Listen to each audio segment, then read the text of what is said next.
Thank you for joining us for this episode of Inside Town Hall. I'm your host, Madeline Shields. Joining me this month is City Councilor Janet Brecky, who is saying farewell after serving the past 4 years on the City Council. And Sioux Falls has changed very much over the last 4 years. Let's talk a little bit about some of those changes that you have seen during your tenure on the City Council. You know, there's been a lot of activity for sure, and it's been an unusual 4 years, what with all the crises we have. You usually don't have that as part of the fabric of what you're doing when you're on the council, but we had those as well, the floods, the tornadoes, and the pandemic. But still through it all, the city continued to chug. We pushed pause buttons, but you know, things were continuing to be ramped up and staged up, waiting and hoping for this moment. And I call them the big four. I mean, we had the wastewater reclamation plant, the metro, and police training facility that the city is contributing, and then private sector is continuing to see the wisdom in you know, doing heavily investing in Sioux Falls, and that's with Charapa Place and the Sioux Steel project, which are terribly exciting and will truly change the landscape of downtown. Sure. And you know, and you said, I mean, this was a huge, I mean, there were massive challenges, but there's also been exceptional growth and development and job opportunities. You know, talk about, I mean, this is kind of a historic time for Sioux Falls. Well, I think that threshold, when you drop over 200,000, that's a big deal. Because all of a sudden, you know, there are certain entities or franchises or businesses that wouldn't look at you under 200,000, but once you drop over, what I tell people is you can't stop the growth even if you wanted to. I mean, you'd have to do really, you know, lack of visionary things, but I mean, there's just a certain fevered pitch that happens when you get into that 200,000 category, and we're now there. Sure. Yeah, well, and we're not a small town anymore. We're becoming a big city. Can you talk about how? I like to say that we're a large town made up of small town people. Yes. We're still that, but that will change too. That's our next adventure, really, when it comes to the demographics. You know, that's interesting that you say that, because, you know, I think people love Sioux Falls because it has that small town mentality. People know their neighbors, and if they don't, they should. Mm-hmm. And people are willing to help their neighbors, and you know, and it's just been in the recent, you know, history, the last decade or so, where people started inviting their neighbors in, doing bunco groups and neighborhood things. Can you talk a little bit about that, how you have seen that progress for, you know, new people moving into Sioux Falls who maybe didn't experience that coming from bigger cities or other states? I think that's a product of that, again, that small town mentality. I mean, a lot of us, I'm from Dolan. If you look at the leadership, you know, in the city, you'll see a lot of small town, you know, people that have come together. We cling to that small town feel. So, you know, we do different things to try to hold on to it. I started a neighborhood block party years ago because I wanted a neighborhood. And I think, yes, when people come, that's one of the things that they like. And so it's a good mix. The people want it that are new here, and the people that are old here and came from small towns, they want to keep it. So that's a good thing. And I think as we revitalize our neighborhoods, when we look at that, I think getting those neighborhood associations, really trying to create a city of small towns, you know, diverse small towns, you know, within the larger city itself is really the next step in trying to create that very livable, likable city. Yeah, great. Well, let's talk a little bit about some of the things that we have on our agenda, and one is the State Theater. This opened up in the last few years. Talk a little bit about, you know, getting that preserved and back functioning, because, you know, I grew up here, and so I remember seeing the original Star Wars and a lot of the original movies at the State Theater, and now we can go back, and of course the chairs are a lot comfier now. Yeah. For me, it was the first full-length animated movie, Snow White and the Seven Dwarfs, Disney created, and I was visiting relatives in Alcester, and my uncle drove us up, and that was my first experience, and it was just wow. It was so wow. It's had such a rocky path, and I've been a part of its path, you know, since 1990. I know that there were overtures to sell it to the city back in 1990. It's had at least 3 completely different boards of directors who've tried to springboard it into a renovation, that would work and create a facility that would work. And for various reasons, it just floundered. And I was actively involved in it, in my involvement with the chamber, before this last push to get it done. And I was actually the liaison that was assigned to it when it did the Chamber Board of Appeals process. And unfortunately, they kind of underestimated the actual hidden costs that needed renovation when they dug into it. So they couldn't keep up their promises. So then it kind of fell to the side again. And so when I got on the council, one of the first things I wanted to know is, where's it at? Where's it at? Because all during this time, while we were struggling to keep it, Sioux City had renovated theirs and Fargo had renovated ours, and I kept saying, it's the last jewel in the crown of downtown Sioux Falls. We got to do this. We can't just let it fall away. And there were so many times when it was so close, I just thought, are we going to mess this up? Because you can't get things like this back. It would be like losing the cathedral. I mean, that's the same artists, that worked the cathedral are the ones that were working on, the State Theater to get it back to its original glamour. And they've done a fabulous job. Now, of course, it's open and you've been in there. So, really, I found out where it was at and what was going on, and I really brought the mayor to the table and introduced him to the people who I thought really could make it happen this time. And he kind of went off on his own and did exactly that. So it was one of my happiest moments to see the partnership between him and Denny Sanford and the city putting some money down to just save this last jewel. And I do believe that's what it is. It's the last jewel. It's just this gem. And it's just gorgeous. Everybody should try to see it. Right. It's amazing to me because, like you said, it was on the brink so many times of failure, and how someone just didn't buy it and turn it into a business. You could have just pulled everything out of there and turned it, because it's in a perfect spot for being in downtown Sioux Falls, and to have it back is incredible. Every time I walk in there for a showing or for an event, it just takes you back to when you were kids, and not even kids. I was an adult and I was still standing out there. I remember going to movies there in the early or late 80s. So it's a great. I think for me the highlight was being in this position on the council.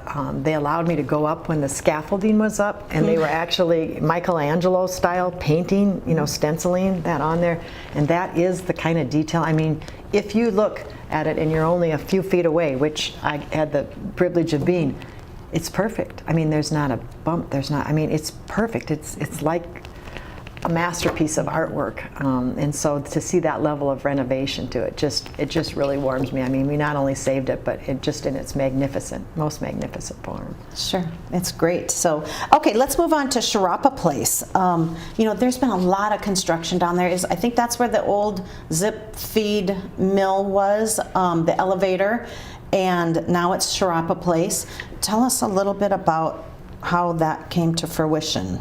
Maybe we should start the conversation. Where were you when the zip feed building, when they tried to blow it up? If people ever remember that. I was a news reporter. So you were watching do that, oop. Well, I owned Honey Baked Ham at the time, and I was delivering a catering order and kind of peeking out the window on one of the higher rises where they're having a party in town to watch it. So that was when the opportunity started. And I think one of the ways you can judge how well a city's doing, like they judge college campuses, how much new building is going on in a college campus. Well, it's not only what the city's doing, like again, we're training our metro people, we're providing a proper police environment for training and taking care of our crime issues. We're investing huge investment, biggest investment ever in that wastewater treatment plant. Well, it all ties together. When we do our part, then business feels confident, investing big money here. And this along with the Sioux Steel project are two of the largest projects ever, and it will truly change the skyline of Sioux Falls. And I like people to think about it. What you need to do is go up to the tower, on Falls, at Falls Park, and look back now. And it's under construction now, but when you look from that view, take a snapshot in your mind, take a real snapshot, because it's going to forever change, and it is going to be a very glamorous view now. And when I saw the architectural drawups, I mean, it really takes you to Minneapolis, the old Minneapolis. I mean, that kind of glamour, that kind of excitement, that kind of energy, again, is just a really good signal that we're moving into this 200,000 range in a really beautiful way. And I think the other thing about it is, is just that opportunity. So many cities are, were built in the 20s. They have to implode buildings, like they did at Zip Beads, in order to find a place to create new growth. Well, we have all of this property because of the rail yard. So we have a chance to build a new city from scratch right now, right when it's relevant, to the city. So we can have a newly developed core to protect and preserve, as opposed to what most cities are at this place in their history. They're trying to, figure out what buildings they can do without, and how it's much harder when you don't have land to do it. Well, and I think, it's difficult when you have to implode buildings, and because then there's whatever that building was before, there's a lot of people that are connected to that, and it just becomes much more complicated. Well, and to do something big, to try, it's a massive undertaking to try to get several buildings out. Imagine like in New York, if they wanted to try to replace the Twin Towers, how would they do that? I mean, certainly the current site is off limits, but how would they even do that? How would they put something like that back up? Well, you have to, you really have to do it. You don't have the infrastructure for it, and you have to do a lot of demolition and a lot of purchasing. So the cost just skyrockets. So there's that opportunity as well that we're taking advantage of, I think. And there's a lot of residences now being created in downtown Sioux Falls. Well, talk a little bit about how more people are moving into the downtown core area. I think that is kind of the final piece of excitement. Something that people should really be excited about. I know I am. I mean, we started doing things back in the 1980s to enhance downtown Sioux Falls, to preserve our main street. And I have to give credit to Lawila Hunking.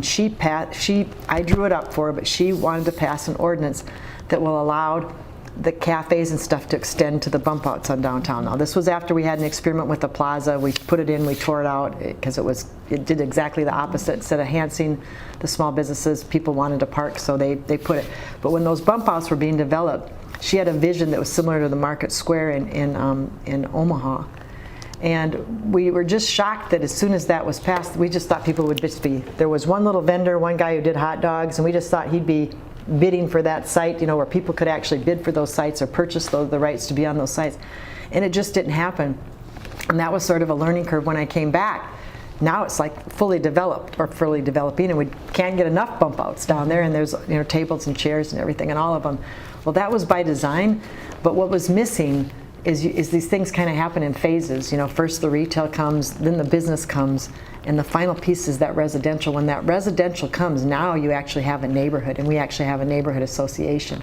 So all of the pieces are there for a very strong, fully developed core, because with that residential piece comes, the need for something like a Lewis Drug, the need for a little Ace Hardware, and who knows what other little retail shops and boutiques can kick it off and do well down there, because if the foot traffic is there now to support it, not only from the business sector, but the neighborhood sector. So that demand is sparked, and a lot of people want to live that way, and those that are living it, I think, are really enjoying it. And I know that there's even more pent-up space for some more Class A development downtown, so I think you'll see that, a lot of energy into that continuing, especially with the developments of Charapa and Sioux Steel. Do you expect to see more hotel rooms built downtown Sioux Falls? That one, I just wonder how much it can support, but you leave it to the business sector. They know. I mean, they know these things. They're the ones, I think, that lead us in a lot of ways. I mean, we have a planning office for sure, and the Convention and Visitors Bureau would say we could take some more.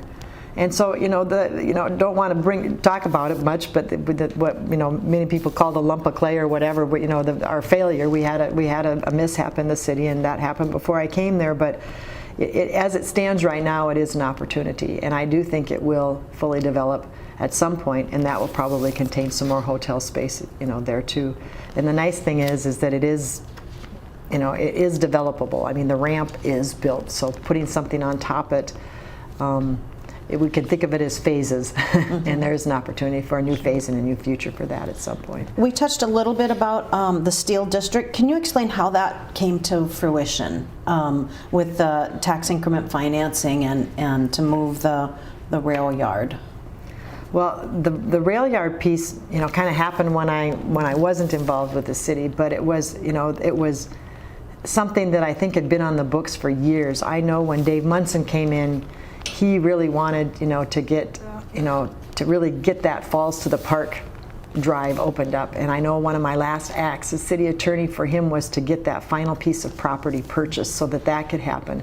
And then the vision at that point was, we need to get this rail yard out of downtown. And by that point, it had lost its need too by taking, getting Sioux Steel and the other property, moved, because they were the ones that were driving the need for that rail yard to be downtown. And then it was just a matter of working with the railroad, which always has its challenges. It's kind of like when they're ready, then we're always ready, but when they're ready, it can happen. And finally they were ready.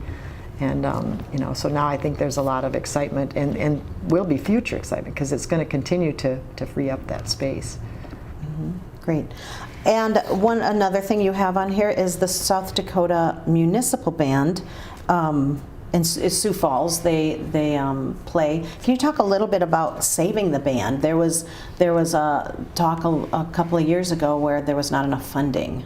I think the thread for me, as I look at this list that I presented you with, the thread for me is I love new bright shiny things like Tarapa Place and the Sioux Steel project. I love the fact that we're going to have this glamorous look when you sit at the Falls Park. We need to move that railroad trestle. Steve Metley, if he were here, he'd say that again. He and I looked up there once and he said that. But also, I'm a fan of old things, and that's another thing that kind of by accident, because it wasn't really a visionary thing, but it was just, we've saved a lot of buildings have survived and been restored, and they're beautiful. Things like the old courthouse museum, even the old jail. So we have a character to our downtown that we've kept piece by piece. It's been piecemeal, and every one of them were on the chopping block at some time, because it's always cost more to save them, and it's hard to justify the cost that it takes to save an old building. But those quartzite buildings and some of those brick buildings are really what gives us character. I saw the municipal band as one of those things. I don't know that people necessarily value some of those things, but to me, again, that's, it's iconic. It's what gives us character. There's not a lot of places that have them, and its attendance, has always been good. They said it was going down, but they were actually doing less concerts, so that's why it was going down. So I believed it just needed to be reinvigorated, not disposed of. And it has a 100-year history, a 100-year anniversary. So after the committee was in place to find it a new home, because that's what we kind of decided the problem was. The problem was all of the things that the park system does. The municipal band, although that was its home, it really didn't fit. And where else should it fit in the city? And they found what I think ended up being just a fabulous home for it at the Pavilion. And because they were able to absorb all of the advertising and administrative costs, some fabulous things have happened with the existing money. So it's not costing the city any more money at this point. There might be a little more needed to put into it to continue to enhance it, but they're looking at doing 3 more concerts, one at the Levitt, one on the front lawn of the Pavilion, and a rotating one around the smaller communities that surround Sioux Falls. They are going to have new uniforms, a moderate raise, for the participants, for the members of the band. And that was what I kind of jumped on board and worked with the current band director, Chris Hill, and Darren Smith, and said, I don't want it to just be the same thing. Can we do something more? And I don't want it to be this huge thing, but I mean, let's reinvigorate, let's reinvent it a little bit. So those were the things that they came up with.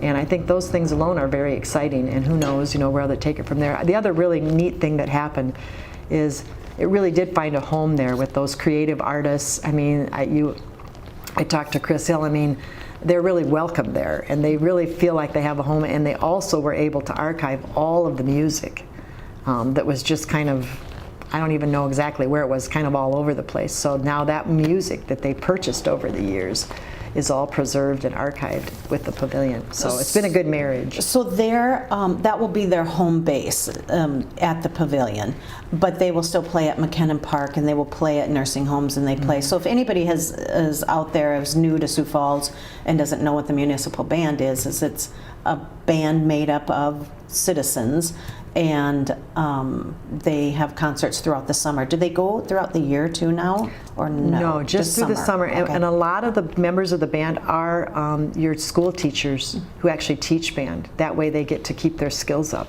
So they're dedicated, fine musicians, and they often get some really wonderful people to perform with them. And just for families, know that when you're starting your family and you want to do things on a budget, Disney Day at McKinnon Park, or the John Philip Sousa Day. I mean, those are fabulous things to take your kids to. And they have a special day in July where they get to wear their Halloween costumes and they march across the things. So it's just a wonderful family thing, and the music is just amazing. And exposing your children to that glorious big band era music, that is just of the municipal band, is just a one of a kind experience that I hope people value and will continue to cherish and continue to make it a fabric of our community. And that's part of what goes back to that small town feel. Yep. Is having that municipal band, because it's made up of our citizens right here, and it showcases their talent. Yep. Okay. Well, we have lots more to talk about, and we're going to take a break right now. We'll be back in just a moment.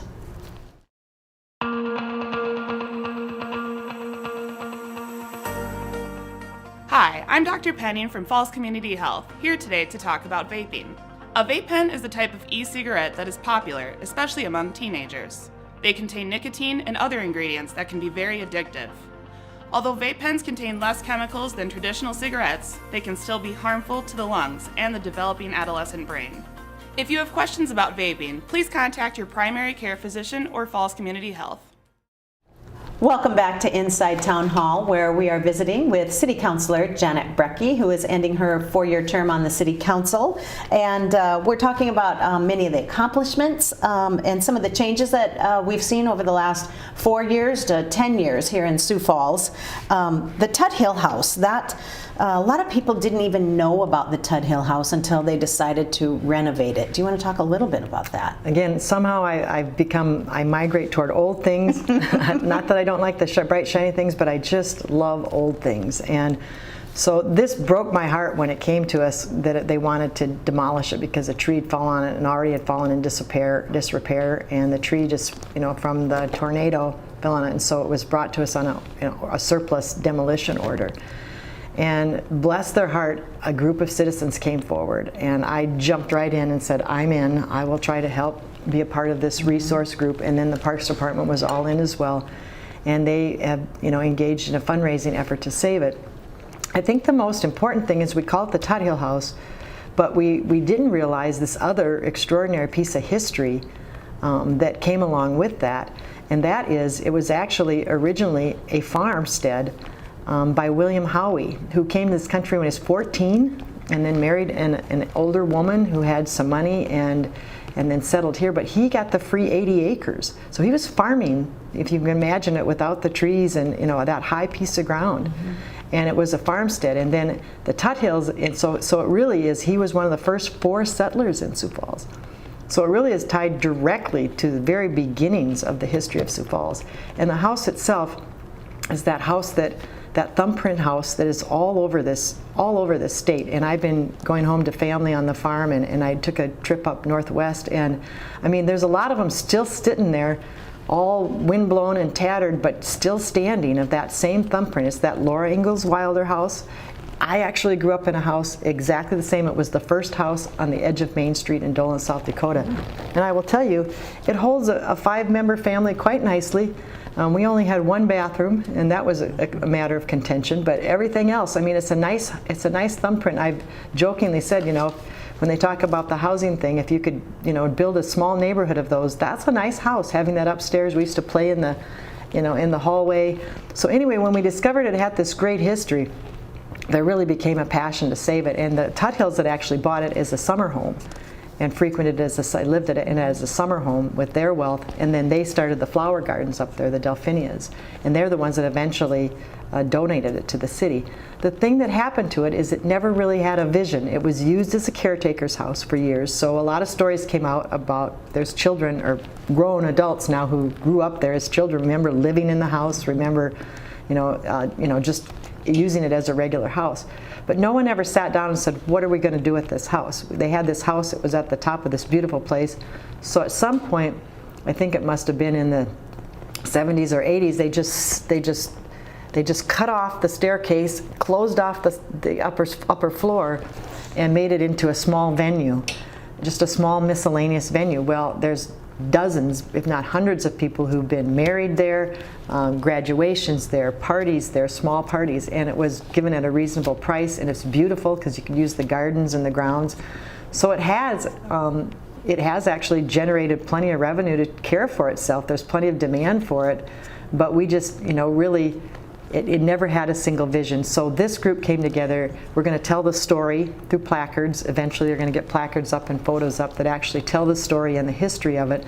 But we opened up that second floor, and now it's going to be fully preserved. I've got some pictures that I brought. I took one out in the country, just one that's, again, exact same house, just tumbling down, used, used on a farm, on old farms, to just use with junk around it, farm equipment around it.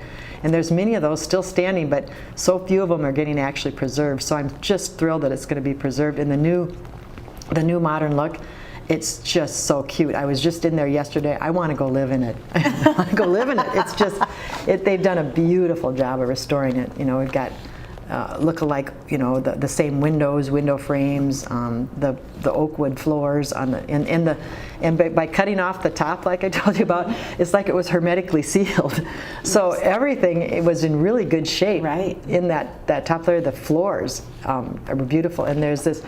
All of those old houses had what they call a linen closet, where they had these big drawers where they kept their various linens, their tablecloths, their sheets, their bedding, so it's beautiful woodwork, beautiful cabinetry, and that's all restored as well. So now it will be even better for the weddings. There's going to be really a room that's going to be used, for the bride changing room and a groom changing room, and a bathroom's been added to the upstairs, and all while preserving just the natural look and history of it, opening all the windows up, so it'll look real similar to what it did when it was first donated to the city. Well, we have about a minute and a half left. Tell me what's on your agenda next. What's your bucket list? What are your plans? Well, what I've decided is I think I just want to do random things. I don't want any really major responsibilities. I'm at that point in my career now where if there's a random board or something I'm interested in, one of the things I'm still interested in the city is I really would love this city to capitalize on what happened more or less accidentally, and that's music and art. I would love this to be a small Midwestern city of music and art, and to really have a vision for those things, a big vision of where we want to take those two things that we just sort of stumbled into, and just become that watering hole, that destination that people just want to stop at because it's just this really cool place. We already are there, but we need to have a focused vision on where we want to take those two assets. And so I would look at any kind of opportunities along that line on an individual basis, or just watching and cheering people on. But I have had 3 grandchildren. Since I came on the city council, I had none, and now I have 3 little girls, two 2-year-olds and a 9-month-old. So I think that's where I want to focus most of my energies. But I just have a heart for this city, and if there's opportunities where I can help, I'd sure like to take advantage of those volunteer opportunities. Awesome. Well, thank you for your service on the City Council, and good luck in the future. And it sounds like you're going to be busy with those little girls. So yeah, that'll be fun. Well, I want to be super grandma. Yeah, great. And I'm sure you will be. My daughters want me to do that too. Yeah, there's babysitting in your future. I can see it. Yes. Well, thank you for your time and for your service. Thank you. If you would like any more information about what's going on in the city of Sioux Falls, you can look online at siouxfalls.org. That's our time. Thanks for watching.